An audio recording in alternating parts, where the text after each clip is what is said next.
édition du journal. Il est 20h, madame, monsieur, bonsoir. Fumée blanche à l'Union sacrée de la Nation. La plateforme a choisi son candidat unique. Aimé Boji, cet ancien ministre de l'Industrie, potentiel futur président de la Chambre basse du Parlement congolais. L'annonce a été faite par André Mbata, secrétaire permanent, à suivre dans quelques secondes. Et puis cette mise au point de l'armée nationale sur une prétendue violation de cessez-le-feu dans les zones sous occupation par l'FC 123. Le FARDC démonte cette rumeur. À suivre dans le corps de cette édition, le général-major Sylvain et Kenge, porte-parole de l'armée. Madame, monsieur, voilà tout pour le titre.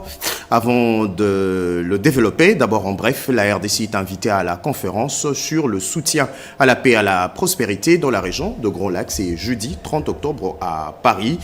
Cette conférence est organisée par la France en collaboration avec le Togo, médiateur de l'Union africaine sur le Grand Lac. Détail dans nos prochaines éditions. C'est officiel, Aimé Boji, ancien ministre de l'Industrie, est désigné ce mercredi candidat unique de l'Union sacrée de la Nation au poste du président de l'Assemblée nationale. L'annonce a été faite par le secrétaire permanent de cette méga plateforme politique, André Mbata, lors d'un point de presse au micro de Robert Ndaye. Je suis heureux de vous annoncer finalement que l'Union sacrée de la Nation, conformément à l'article 27 alinéa 2 du règlement intérieur de l'Assemblée nationale, après ces concertations-là entre le chef de notre famille politique, son Excellence Félix Antoine Tshisekedi Tshilombo, cet exercice avec le Présidium de l'Union sacrée de la Nation, cet exercice avec les candidats eux-mêmes, cet exercice avec les chefs, les responsables de nos partis et des groupements politiques, je suis heureux de vous annoncer que l'Union sacrée de la Nation présentera à l'élection au poste de président de l'Assemblée nationale, candidat numéro 1 sur la liste des dossiers dans l'ordre alphabétique, l'honorable Boji Sangara Aimé. Et donc, à partir de cet instant, le candidat de l'Union sacrée de la Nation au poste de président de l'Assemblée nationale. Et dès cet instant, ce n'est pas un candidat pour lui-même ni pour un parti politique, c'est le candidat de notre famille politique. Et tous les candidats, sportivement comme il se devait d'ailleurs, d'après nos textes, d'après le règlement intérieur, d'après nos actes d'engagement et nos actes de loyauté, tous les candidats que j'ai reçus comme secrétaire permanent sur demande de la haute autorité politique, tous les candidats se sont engagés à soutenir le candidat de la majorité parce qu'il ne peut y avoir qu'un seul candidat. Je le disais à l'ouverture de cette édition, prétendue violation de cessez-le-feu dans les zones sous occupation par l'AFC 123, le FARDC demande cette rumeur. L'armée appelle la population au calme. On écoute le général-major Sylvano Ekenge, porte-parole de l'armée. Le ministère de la Défense nationale et anciens combattants a suivi avec attention les derniers communiqués contradictoires des rebelles de l'AFC 23 soutenus par le Rwanda, prétextant la violation du cessez-le-feu par les forces armées de la République démocratique du Congo. Ces communiqués traduisent leur intention manifeste de saboter les processus de Washington et de Doha, comme ils en ont l'habitude. À ce sujet, le ministère de la Défense nationale tient à porter à la connaissance de l'opinion nationale et internationale les précisions suivantes. 1. La République démocratique du Congo continue à subir l'agression de la part de son voisin le Rwanda sous les couverts de l'AFC 23 en dépit des processus de paix en cours et de la main tendue de son Excellence Monsieur le Président de la République, chef de l'État, commandant suprême des forces armées de la République démocratique du Congo. 2. Contrairement aux allégations contenues dans leur communiqué, il s'observe un renforcement des dispositifs de la coalition rebelle tant en hommes qu'en matériel provenant du Rwanda, ainsi que des attaques répétées des positions des forces loyalistes. 3. Dans les zones occupées, les populations subissent des atrocités et des graves violations des droits humains. Ces dernières sont utilisées comme boucliers humains par l'agresseur. 4. Le gouvernement de la République a le devoir sacré de protéger la population et ne peut en aucun cas la soumettre à une quelconque souffrance de plus. Sa préoccupation majeure demeure le rétablissement de l'intégrité de son territoire. 5. Les forces armées de la République démocratique du Congo restent mobilisées, disciplinées et engagées pour défendre l'intégrité territoriale, protéger la population et restaurer la paix dans toutes les zones occupées. 6. Enfin, le ministère de la Défense nationale appelle la population à rester calme et vigilante et à faire confiance à son armée. Vous avez suivi le général-major Sylvain Ekenge, porte-parole de FARDC. Kinshasa salue la nomination de membres de la commission d'enquête indépendante sur la situation dans la province du Nord et Sud Kivu. Le gouvernement congolais réaffirme son soutien au mandat confié à la commission consistant à établir le fait et responsabilité relatifs aux violations graves de droits de l'homme commises dans le contexte de l'agression armée en cours. Cette commission d'enquête indépendante créée par les Conseils des droits de l'homme sur la situation dans les provinces du Sud Kivu et du Nord Kivu vise à faire la lumière sur les questions des violations des droits de l'homme dans cette partie du pays. Ainsi, le président du Conseil des droits de l'homme, l'ambassadeur Jurg Lobert, a annoncé la nomination d'Arnold Akodjenou du Bénin, de Maxime Marcus Allemagne USA et de Clément Nyaletsotsi Voulé du Togo comme membre de la commission récemment créée. Ainsi, cette commission a été mandatée d'enquêter et d'établir le fait, les circonstances et les origines fondamentales de toutes les allégations de violations présumées des droits de l'homme et d'atteinte à ces droits et des violations du droit international humanitaire, y compris celles touchant aux femmes et aux enfants impliquant les violences sexuelles et sexistes. À cet effet, le gouvernement de la République, par un communiqué officiel publié par le ministère de la Communication et des Médias, salue la nomination de membres de la commission d'enquête indépendante sur la situation des droits de l'homme dans le Nord Kivu et le Sud Kivu. Et les communiqués de poursuivre, le gouvernement rappelle que la poursuite des auteurs et commanditaires des crimes constitue une exigence de justice et un impératif de lutte contre l'impunité. Dans cet esprit, il réitère sa disponibilité à coopérer avec la Commission conformément à la législation nationale et aux engagements internationaux de la République. Le gouvernement encourage également la Commission à se rendre sur le terrain dès que possible, conformément aux préoccupations du Conseil des droits de l'homme, afin de documenter le fait au plus près des réalités subies par les populations civiles. Et enfin, le gouvernement de la République démocratique du Congo remercie le Conseil des droits de l'homme pour son engagement partagé en faveur de la protection des droits de l'homme et de la vérité historique indispensable à la restauration durable de la paix, à la justice et à la stabilité dans la région. Fin de citation.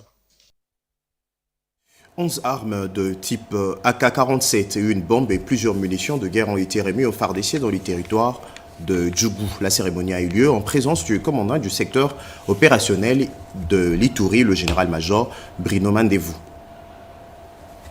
Ces armes et munitions de guerre ont été présentées aux différentes communautés et même secteurs du territoire d'Ndjougou, ici à Masumbuko, à l'aumônerie protestante du 32-02 régiment. 11 armes du type AK. Nous avons une bombe, donc les projectiles de RPG-7. Nous avons à peu près 18 chargeurs et quelques munitions. Voilà que nous avons ramassé de Mabanga. De façon symbolique, je remets au commandant secteur ces armes avec qui nous sommes fatigués, nous. Voilà mon commandant, nous sommes fatigués. On remet le travail de la force loyaliste dans sa main, celle de protéger la population ici. Présentation faite lors d'une grande rencontre de pacification à laquelle ont pris part les différents membres des secteurs chefferies et groupements du territoire d'Ndjougou. Le général-major Bruno Mandevou, ayant présidé la cérémonie, a schématiquement présenté la source des conflits dans ces territoires. Les différents chefs des secteurs et groupements ont présenté respectivement le tableau de la situation dans leurs entités. Une réunion de pacification facilitée par les commandants des opérations et gouvernants militaires de l'Ituri, lieutenant-général Luboyanka Chamadjoni. Objectif, pacifier les territoires d'Ndjougou dans son ensemble au travers les approches militaires et non militaires pour bien booster et développer l'économie de cette province.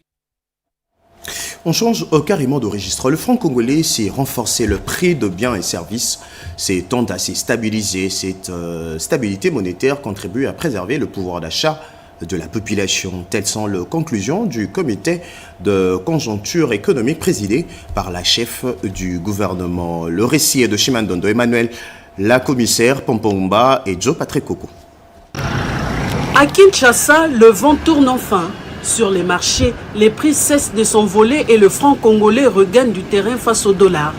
Après 2 mois d'inflation et d'incertitude, les indicateurs économiques repassent au vert. Le gouvernement parle désormais d'une véritable accalmie. Autour de la première ministre Julie Souminwa-Tuluka, les comités de conjoncture économique affichent son optimisme, croissance soutenue, inflation maîtrisée, taux de change en recul. La promesse du président de la République se réalise. Donc, la question du pouvoir d'achat, qui est la première promesse du président de la République, se réalise. Tous ceux qui consomment ou qui reçoivent le salaire en francs congolais savent bien qu'ils ont récupéré du pouvoir d'achat. Maintenant, la question, c'est nos habitudes. Le dollar, à chaque fois, nous calculons avec le dollar. Donc, il faut qu'on puisse se reprendre nos calculs en francs congolais. C'est d'ailleurs, ça se fait. La Banque centrale maintient une politique monétaire rigoureuse pour contenir l'inflation, tandis que le gouvernement appelle la population à renforcer la confiance dans la monnaie nationale et à réduire la dépendance au dollar. Effectivement, on constate qu'il y a une accalmie et nous avons eu de bonnes nouvelles de la part du gouverneur de la Banque centrale, que les choses sont en train de se calmer, bien sûr, parce que il faut justement éviter qu'il y ait ces petites montagnes qui font que les gens vont avoir peur de continuer à utiliser le franc congolais, mais c'est plutôt l'inverse. Ils doivent être rassurés que le cours d'échange va se stabiliser et que dans les prochains jours, nous devrions constater petit à petit la stabilisation aussi au niveau de prix de biens sur le marché. Cette stabilité retrouvée redonne du souffle au pouvoir d'achat et ravive la confiance dans l'avenir. Au-delà de la RDC, Daniel Mukoko Samba, vice-premier ministre congolais en charge de l'économie nationale, a échangé avec plusieurs ministres congolais. Organisation prochaine du Forum économique RDC-Angola, intensification de la coopération dans le secteur stratégique et renforcement des échanges entre les opérateurs économiques de thématiques au cœur de leurs échanges. Rodépanda.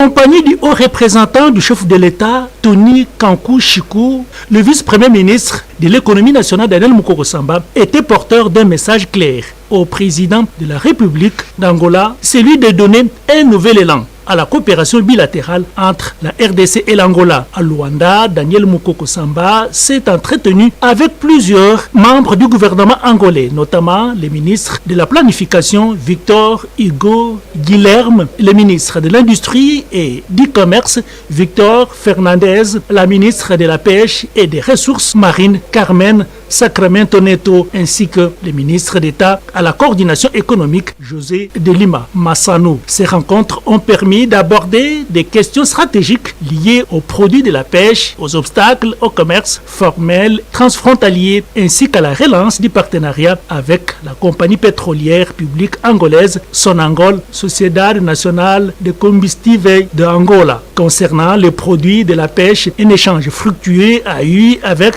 la ministre angolaise afin que les importateurs privés de la RDC arrivent à obtenir davantage d'informations. L'Angola et RDC, ils sont frères. On parlait des choses de changement. Ils donnaient un petit peu de vitesse dans les échantillons qu'on fait avec le commerce et même avec les transactions monétaires.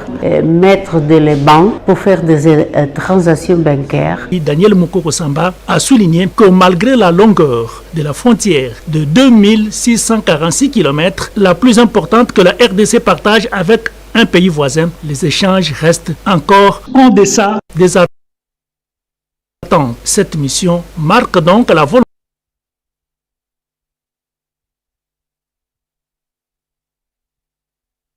volonté commune de deux chefs d'État, Félix Antoine Tshisekedi et João Lourenço, de redynamiser les relations entre Kinshasa et Luanda dans un esprit de complémentarité économique et d'intégration régionale. Ainsi, les deux parties se sont accordés sur la tenue de la 3e édition du Forum économique RDC-Angola en février 2026 à Mwanda. Posons à présent cette question. Quels sont les mécanismes efficaces pouvant mettre fin aux flux financiers illicites? Le cas du secteur minier, le participant au forum de haut niveau à ces sujets vont cogiter sur la stratégie spécifique. C'est le ministre des Finances qui a lancé ces travaux qui reçoivent l'accompagnement de la GINS. Cédric Elina.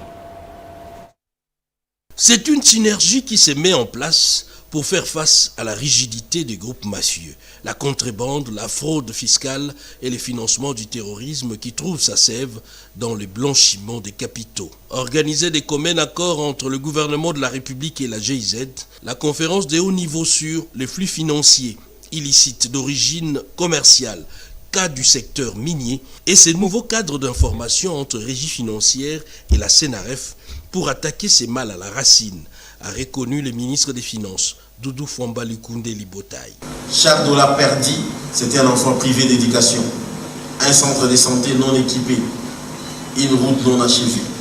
C'est pourquoi la lutte contre les flux financiers illicites est un devoir républicain et un impératif de souveraineté nationale. Les représentants des régies financières ont tous reconnu unanimement la nécessité des actions coordonnées et le directeur général de la DGRAD, Etienne Otudi-Lutula, lui, a insisté sur l'engagement de la DGRAD. En se référant à la définition des flux financiers illicites tels que définis par le Fonds monétaire international, qui désigne entre autres les mouvements transfrontaliers des fonds qui sont gagnés, transférés et ou utilisés de manière illégale, nous pouvons affirmer, sans craindre d'être contredits, que la DGRAD est la première réforme engagée par le gouvernement de la République pour lutter contre ce flux illicite financier. Au-delà du pouvoir reconnu aux structures engagées dans cette lutte, les participants vont se pencher sur des thématiques liées à la prévention, la détection, la poursuite et recouvrement à travers une coopération interinstitutionnelle. Enregistre un nouveau cadre organique adapté pour le ministère des Affaires foncières, sujet évoqué lors d'une séance de travail entre le vice-premier ministre de la fonction publique et la ministre des Affaires foncières. Ces dernières a salué le réforme engagée au sein de l'administration publique. Nadine Kiloso, Cédric Enina et Mokia Malouma. Le vice-premier ministre en charge de la fonction publique, Jean-Pierre Liaou, a reçu en audience une délégation du ministère des Affaires foncières conduite par la ministre des tutelles. Objectif, soumettre les préoccupations liées à la révisitation du cadre organique de ce secteur. Au cours de cette séance de travail, la ministre a salué les réformes en cours à la fonction publique, tout en insistant sur l'urgence de doter le secrétariat général de son ministère d'un nouveau cadre organique plus adapté aux réalités actuelles. Elle a également plaidé pour l'amélioration des conditions salariales des agents. Si les efforts sont conjugués pour les deux secteurs, nous pensons que les premiers bénéficiaires, c'est nous qui gérons les administrations. Ce sont les agents et cadres de nos administrations qui vont bénéficier de tous ces avantages-là. On a senti à travers les autorités vraiment l'envie d'améliorer et de faire du bien pour les agents de notre administration. Ce nouveau cadre aura l'avantage de tenir compte que les affaires foncières où le cadastre a besoin d'être moderne. On doit quitter le papier, on doit aller vers le numérique. Et le cadastre n'est pas seulement le papier, on doit avoir aussi les appareils en termes de bons mesurages. Mais on doit avoir aussi l'homme. L'homme doit être bien formé et savoir comment on le recrute. En réponse, le vice-premier ministre Jean-Pierre Liaou a réaffirmé son engagement à accompagner ce processus dans le cadre global de la modernisation de l'administration publique. Cette rencontre s'inscrit dans la dynamique du gouvernement visant à bâtir une administration publique plus jeune, compétente et performante, conformément à la vision du chef de l'État Félix Antoine Tshisekedi Tshilombo. Et puis, cette proposition de loi sur la transformation locale et le développement de chaînes de valeur de substances minérales déposée c'est mercredi à la Chambre basse du Parlement congolais. Selon les députés Thierry Mulumba, initiateur, la dite loi vise à renforcer l'industrialisation nationale autour du secteur minier. La République démocratique du Congo se trouve à un moment crucial de son histoire car elle détient des ressources minérales importantes, lesquelles sont des éléments essentiels pour la transition énergétique et technologique mondiale. À l'ère des nouvelles technologies dites digitales et à bas carbone, leur déploiement accéléré et à grande échelle provoque une mutation de l'économie mondiale et un changement de mode de vie des populations. Les ressources minérales à la base de ces nouvelles technologies jouent un rôle essentiel. C'est dans ce contexte que l'honorable Thierry Mulumba, dans son rôle de légiférateur en tant que député national, a élaboré une proposition de loi cadre sur la transformation locale et le développement de chaînes de valeur de substances minérales en République démocratique du Congo. Nous estimons que cette proposition de loi rencontre le souci du chef de l'État qui a récemment déclaré qu'il ne bradera jamais les richesses de la République démocratique du Congo. Et dans cette proposition de loi, il existe des dispositions spécifiques pour une meilleure gestion des minéraux critiques et stratégiques. Telle est la démarche de l'honorable Thierry Mulumba Mpanangila à travers la présente proposition de loi cadre sur la transformation locale et le développement de chaînes de valeur de substances minérales en RDC. La loi que nous venons de proposer aujourd'hui et qui comble ce vide juridique existant encadre les activités industrielles post-extractives qui représentent 85% du marché international. Cela veut dire que l'application de cette loi aura un impact important sur l'économie de notre pays. Le texte de la proposition de loi cadre Mpanangila, déposé ce mercredi 29 octobre 2025, est un document de 56 pages ayant 6 titres et 143 articles. Tout à fait autre chose. Le ministre provincial en charge de l'environnement venu à Kinshasa dans le cadre de la semaine nationale du climat se sont retrouvés en face de la ministre nationale de l'environnement, développement durable et nouvelle économie du climat, le question de gouvernance forestière à l'ordre du jour. Elie Tchala. La première semaine nationale du climat s'est enfin révélée comme un véritable arbre à palabres. En sa 3e journée et dans une approche participative, tous les problèmes environnementaux dans les provinces ont été exposés par les ministres provinciaux en charge du secteur, qui est la ministre de l'Environnement, Développement durable et Nouvelle économie du climat, Marie Nyangué Ndambo, a voulu rencontrer et échanger sur des solutions aux différents problèmes qui les tourmentent. Attentive et pragmatique, Marie Nyangué Ndambo propose des solutions directes pour atteindre les résultats attendus dans la gouvernance forestière. Je vais commencer par prendre une décision par circulaire qui oblige les coordinations provinciales de collaborer étroitement avec les ministères provinciaux. Et je vais également demander à toutes les structures qui sont sous ma tutelle de travailler directement avec les coordinations provinciales et les ministères provinciaux, de manière à ce que nos actions soient efficaces. On ne peut pas travailler dans le secteur de l'environnement sans impliquer tout le monde. Donc je viens là vraiment refaire les liens. Le chef d'état-major général des forces armées de la République démocratique du Congo invité s'est finalement fait représenter par le porte-parole des forces armées de la RDC, le général Sylvain Ekenge. À l'Office national de produits agricoles du Congo, une réunion mixte a été plutôt mise autour d'une même table. Le bon syndical et le bon employé. Objectif, améliorer les conditions de travail, augmenter la production de produits d'exportation pour faire entrer de devises au pays. C'est un reportage signé Marc Mangaza dans un film de Tony Djouma. C'est dans le but d'améliorer les conditions de travail des agents et cadres de l'ONAPAC que pendant 2 jours s'est tenue une réunion mixte d'évaluation semestrielle entre le bon syndical et le bon employeur avec à sa tête Mimi Monganumbi. Plusieurs sujets ont été abordés. On retiendra entre autres une bonne production et exploitation de produits pérennes dont les cafés et les cacao pour faire monter l'économie nationale. Nous venons là d'une réunion mixte. Justement, dans cette réunion, nous avons balayé de tout. Conditions du travail, l'exploitation, la production et la modernisation qui continue cette entreprise. Voilà qu'aujourd'hui, elle porte cette belle robe. Les conditions de travail sont bonnes ici et les problèmes ne manquent pas. C'est-à-dire qu'ils ont trouvé cette entreprise, disons, canard boiteux. Mais aujourd'hui, par leurs efforts, une gestion qui est claire, nous arrivons quand même à vivre toutes les situations. Nous discutons, comme l'a prôné le chef de l'État, sur le dialogue social. Ici, il y a du dialogue social à l'ONAPAC. Nous avons des questions de retraités. Ce n'est pas ces comités de gestion, les comités d'attente qui sont passés, s'ils n'ont pas résolu le problème, mais ici, au moins, il y a déjà une partie des solutions qui est trouvée et ils sont reçus à tout moment ici à l'ONAPAC, justement pour qu'ils arrivent à conclure un jour cette situation.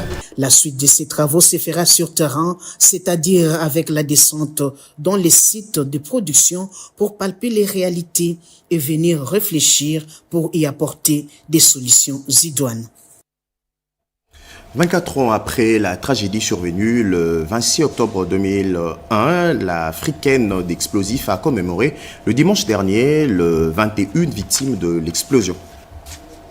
L'Africaine d'explosifs Afridex a organisé une cérémonie émouvante pour commémorer le sinistre survenu le 26 octobre 2001, une tragédie causée par une explosion lors de la manipulation d'explosifs qui avait coûté la vie à 21 personnes, dont 16 agents Afridex, 2 militaires ainsi que 3 agents de CRPD. La manifestation a débuté par une prière fervente conduite par le directeur général d'Afridex, le lieutenant-général Sikabwe Asindafal. Ces moments de recueillement a marqué le lancement des hommages rendus aux disparus. L'événement s'est tenu à la stèle érigée en mémoire et en hommage aux victimes, réunissant le cadre et agents d'Afridex ainsi que les familles de sinistrés venus se joindre au deuil et à la mémoire collective. Plusieurs temps forts ont jalonné cette cérémonie, parmi eux le témoignage poignant d'un ancien agent présent sur les lieux du drame, un moment solennel de dépôt de gerbes et de fleurs par le directeur général d'Afridex et un représentant de famille éplorée. Les mots du directeur général ainsi que le message de remerciement de famille des sinistres. Le lieutenant-général Sikabwe Asindafal, directeur général, a pris la parole pour exprimer la solidarité et l'engagement de l'entreprise. Cet incident est survenu en une période critique où la nation avait besoin de la technicité et du savoir-faire de ses fils qui, malheureusement, se sont retrouvés fauchés en plein exercice de leurs fonctions. L'origine de cet incident est demeurée un mystère. Ce qui est certain est que la nation a perdu ses citoyens. Les familles ont perdu leurs parents. Les amis ont perdu leurs proches. Afridex a perdu ses agents. Je demande à Dieu que leurs âmes reposent en paix. La cérémonie de commémoration s'est achevée par un repas copieux, un moment de partage et de réconfort mutuel pour l'ensemble de participants. L'Afridex réaffirme ainsi son devoir de mémoire et son soutien constant aux familles touchées par le drame il y a 24 ans. Réunis en date du 23 au 25 octobre 2025, le député national de la Chopo, tenant compte de la rotation de la présidence du bureau de leurs cookies, ont décidé de mettre en place un nouveau bureau, Moleko Moliwa, désigné président. Ces nouveaux bureaux est composé de Kitoko Lisombo Etienne, Eli Kongolo Darouezi, Londi Yango Tikala, Senga Élisée Ishama et Jean-Pierre Mao, respectivement, vice-président, rapporteur adjoint, questeur et questeur adjoint. Santé. Les femmes du réseau solidaire international étaient dans le rue de la capitale pour dire non au cancer du sein. Une forme de sensibilisation et d'information dans le cadre du mois d'octobre dédié à cette lutte. Et Rudeski Toutou et Joséphine Lyondo étaient là spécialement pour vous, suivant leur récit. Elles ont marché pour une bonne cause, celle d'être sensibilisées sur le cancer de sein et l'importance du dépistage, une étape importante qui sauve des vies.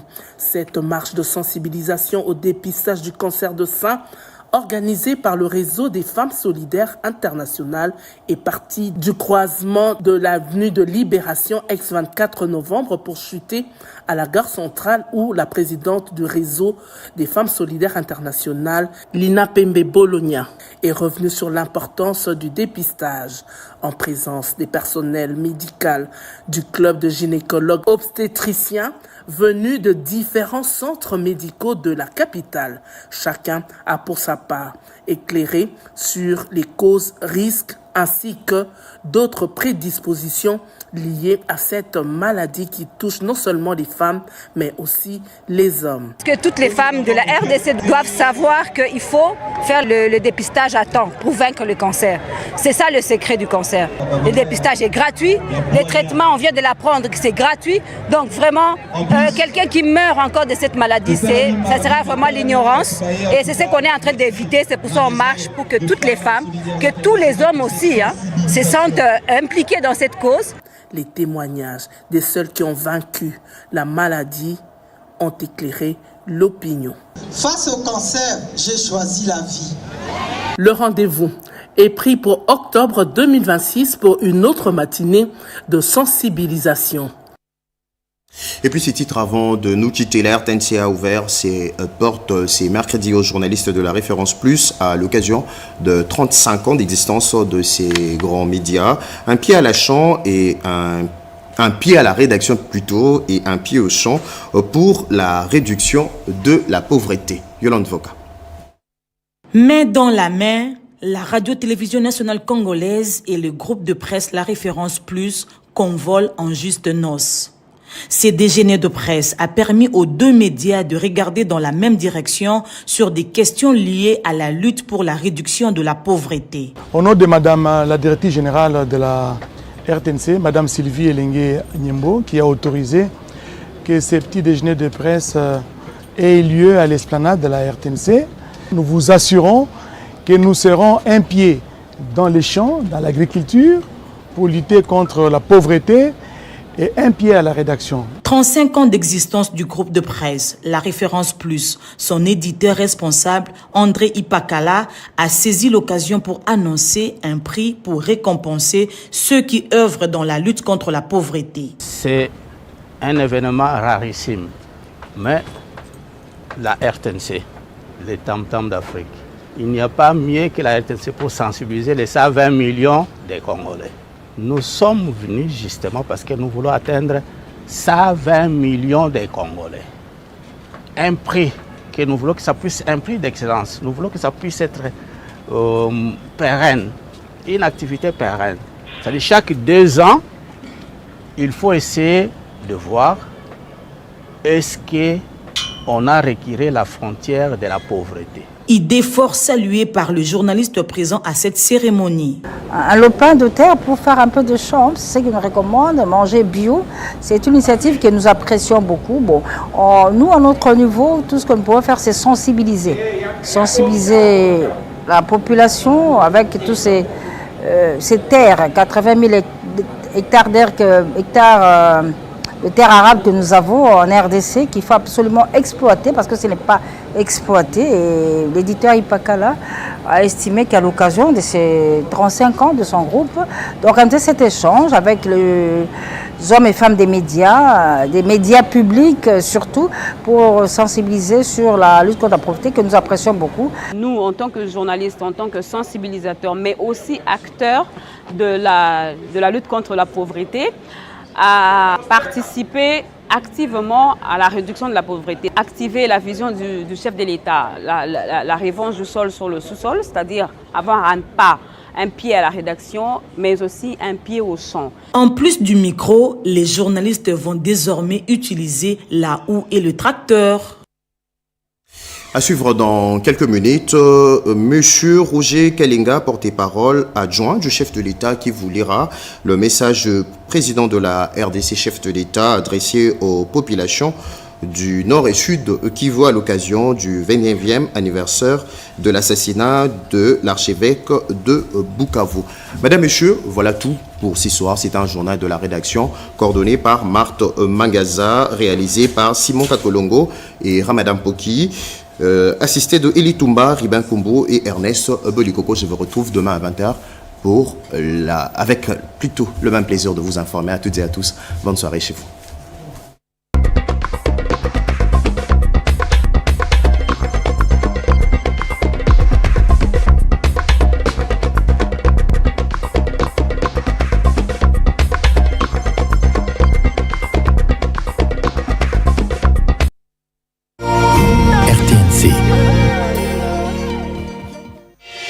Hey,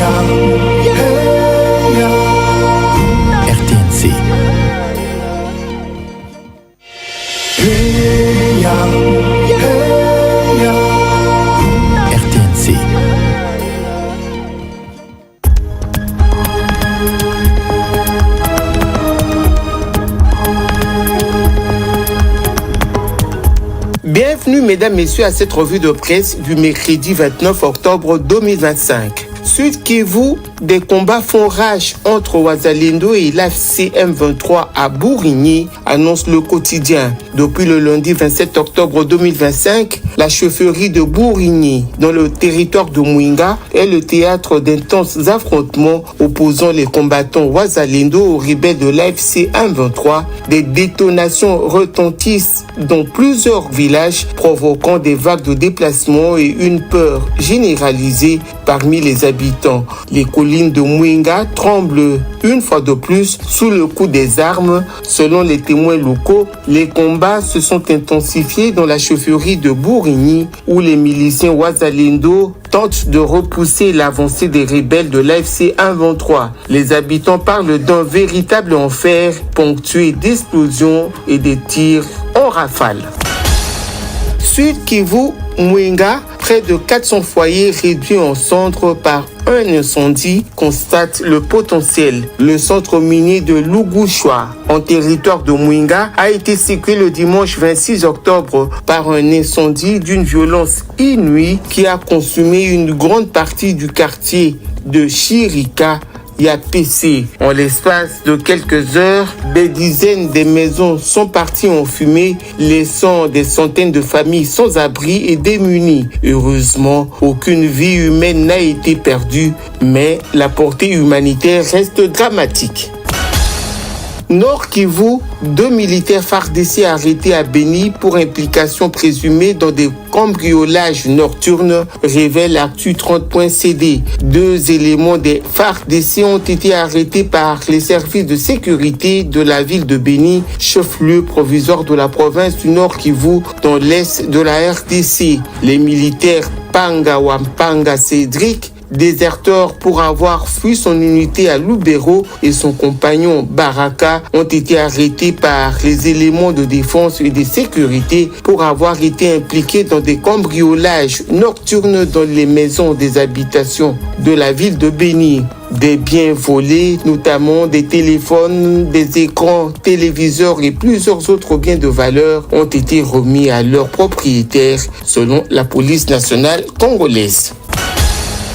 Alors qu'il finance des mouvements terroristes en RDC, Kigali indexe 25 opposants au régime, titre le maximum. Au Rwanda de Paul Kagame, le pouvoir monoethnique Tutsi est impitoyable à l'égard de ses opposants, presque tous de l'ethnie Hutu quasiment. Kigali les harcèle jour et nuit où qu'ils se trouvent sous divers motifs, les uns fallacieux que les autres, même si en même temps la principauté militaire du pays des 1000 collines arme, fabrique de toutes pièces et entretient des bandes de terroristes de l'ethnie exécrée qui dévastent le territoire de son voisin congolais.